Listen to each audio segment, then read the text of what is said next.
আসসালামুয়ালাইকুম, welcome back to my channel Fouzia Nasrin বলছি USA থেকে। কেমন আছেন আপনারা সবাই? আজকে এখানে ফ্রাইডে, তো আমি এখানে ডিনার রান্না করতেছি। তো আজকে পোলাও রান্না করতেছি, তো ভাবলাম আপনাদের সাথে গল্প করি আর রান্না করি। আমি এখানে অল্প একটু বাটার আর অয়েল দিয়ে নিছি। তো বাটার আর অয়েল দিয়ে পোলাওটা রান্না করলে অনেক সুন্দর একটা ফ্লেভার আসে, মানে এটা রান্না করলে বোঝা যাবে। একটু পেঁয়াজ দিলাম। পোলাও পেঁয়াজটা খুব বেশি দেই না, আবার খুব কমও দেই না, মাঝামাঝি টাইপের দিই। তো আমি এখানে 3 কাপ চালের পোলাও রান্না করবো আমাদের দুজনের জন্য।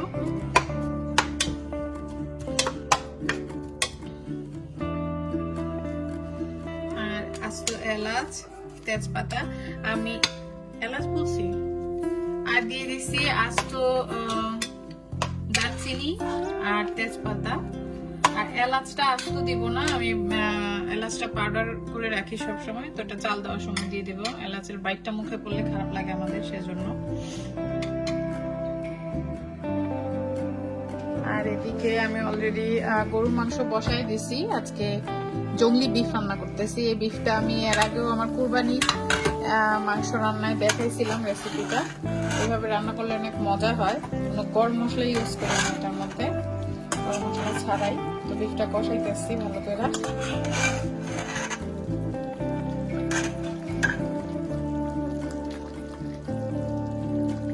আপনারা যদি কেউ এই মাংসের রান্নার রেসিপিটা জানতে চান, তাহলে আমার পেজেই আছে ভিডিও, এটার দেখে নেবেন।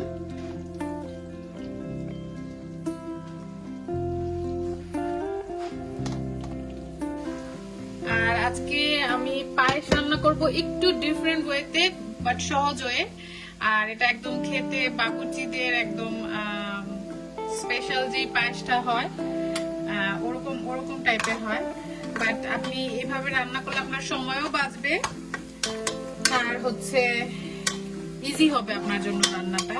তো আমি যেটা করি, যখন ঝটপট করে পায়েসটা রান্না করতে যাই, কিন্তু আবার সেই রকম স্বাদটাও চাই, তখন এরকম করি। আমি প্রথমে চালটাকে জাউ করে নিই। আমি অল্প পানি দিয়ে পোলাও চাল বসাই দিছি। তো এটার মধ্যে আমি এখন এলাচের গুঁড়া দিয়ে দিব।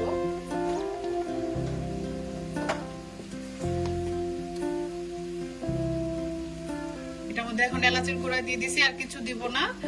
আর এটাকে আমি এখন জাউ বানাবো, মানে সিদ্ধ করে একদম গলিয়ে ফেলবো রাইসটা।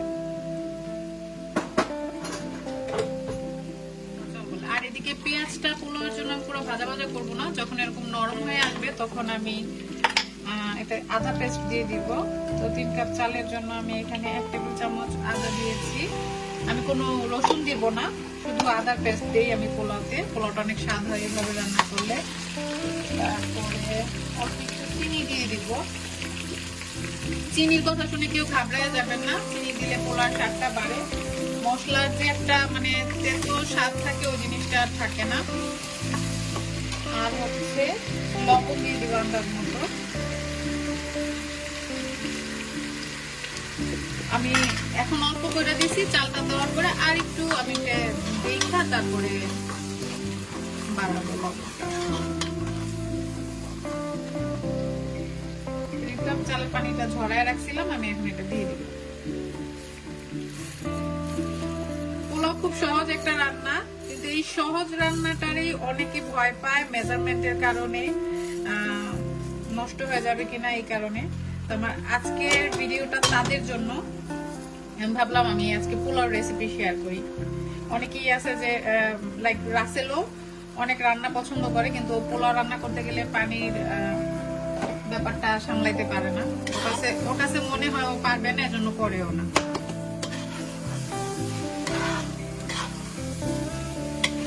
চালটা একটু ভাইজা নিব। আর এই ফাঁকে আমি এখানে একটু এলাচের গুঁড়াও দিয়ে দিব।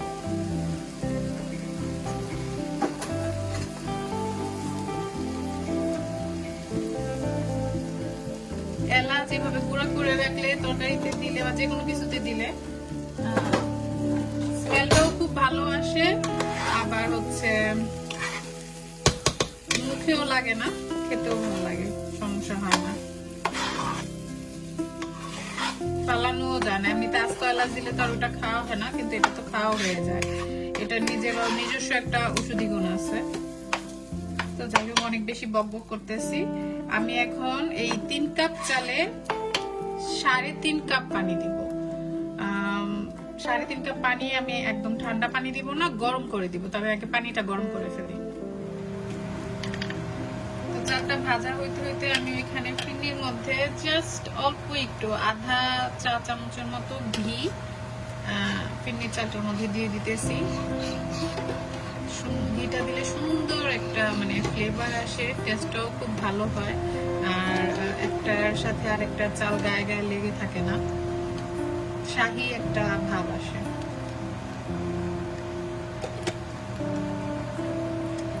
আর ওভেনে আমি পানি গরম করতে দিতেছি অলরেডি। পানিটা গরম হতে হতে আমি এখানে একটু মটরশুঁটি দিয়ে দেই। রাসেলিটা খুব পছন্দ করে পোলাওর মধ্যে মটরশুঁটি দেওয়াটা, আমারও ভালো লাগে। তো আমি মোস্ট অফ দ্য টাইম ঘরে মটরশুঁটি যদি থাকে এরকম পোলাওর সাথে দেই।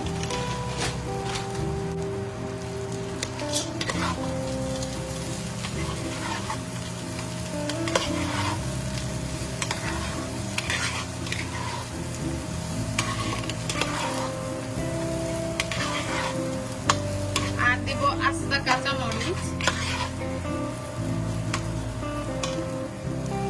কাঁচামরিচ দিয়ে দিতেছি।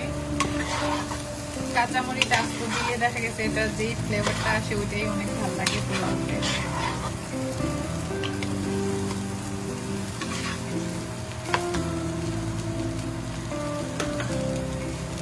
আমার এদিকে ফিরনির রাইসটাও বলক এসে গেছে। এটা একদম নরম নরম জাউ জাউ হয়ে যখন যাবে, পানিটা যখন অলমোস্ট শুকিয়ে আসবে, আমি তখন এটার মধ্যে ঘন দুধ দিয়ে দিব, এভাপোরেট মিল্ক। আর এভাপোরেট মিল্ক আপনার হাতের কাছে না থাকলে আপনি দুধটাকে জাস্ট ঘন করে নিলেই হবে। যদি জাল দিয়ে ঘন না করতে চান তাহলে ওটার সাথে দুধের রেগুলার মিল্কের সাথে পাউডার দুধ মিশিয়ে নিলেই হবে।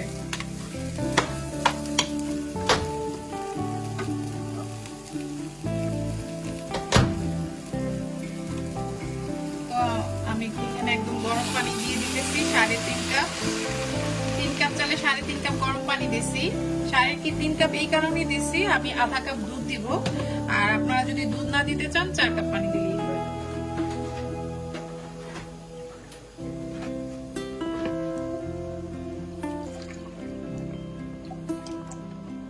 আমি এখানে আধা কাপ লিকুইড দুধ দিয়ে দিতেছি। পানির সাথে মিলিয়ে পাউডার দুধও দিতে পারেন, একই জিনিস।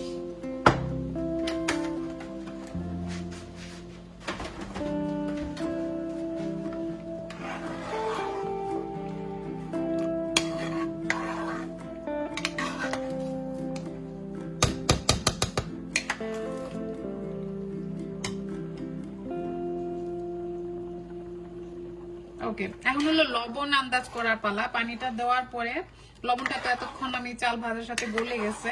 পানিটা দেওয়ার পরে আমি চালটা মুখে দিয়ে দেখলাম, এটা যদি খুব নুনতা না হয় তাহলে আমি আরেকটু লবণ দিব। তো আমারটা খুব বেশি নুনতা হয় না। চালটা যদি খুব নুনতা হয় তাহলে বুঝতে হবে যে লবণের পরিমাণটা ঠিক আছে। খুব নুনতা বলতে খুব বেশি নুনতা না, জাস্ট রেগুলার লবণের চাইতে একটু বেশি লবণ লাগলে বুঝতে হবে যে এটা ঠিক আছে।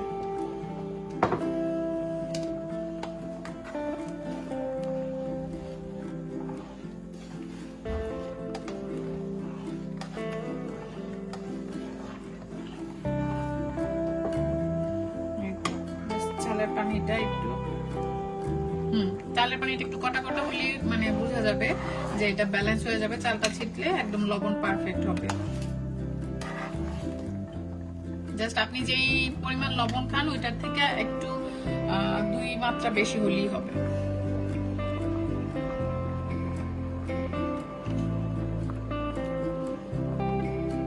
আমি এখন এটাকে ঢেকে দিব।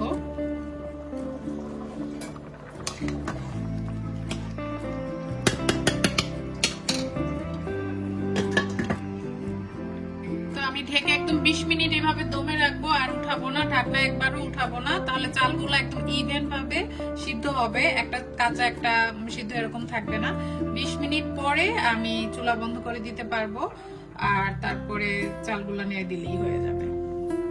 তো এই তো আমার ফিরনির জন্য যে জাউটা রান্না করছিলাম, এই জাউটা হয়ে গেছে। এই যে এরকম একদম একটা কনসিস্টেন্সি আসলে আমি এখন এটার মধ্যে এভাপোরেট মিল্ক দিয়ে দিব। এভাপোরেট মিল্ক না থাকলে জাস্ট রেগুলার মিল্কের সাথে বেশি করে গুঁড়া দুধ মিশিয়ে ঘন ঘন করে দিয়ে দিলেই হবে, সেম টেস্ট হবে।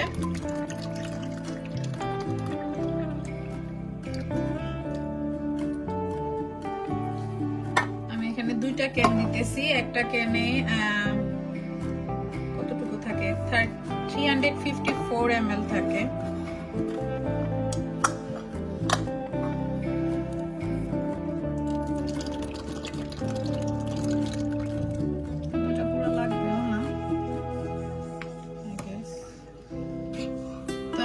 এটা দিয়ে সিদ্ধ করব কিছুক্ষণ।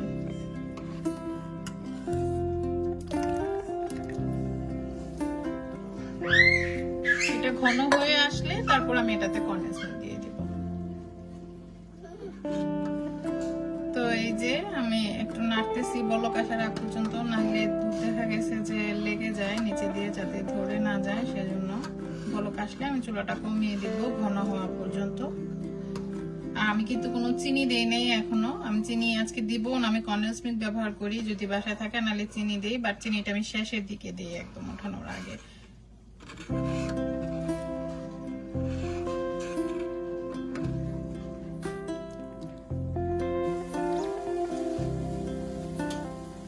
তো এই তো 20 মিনিট পরে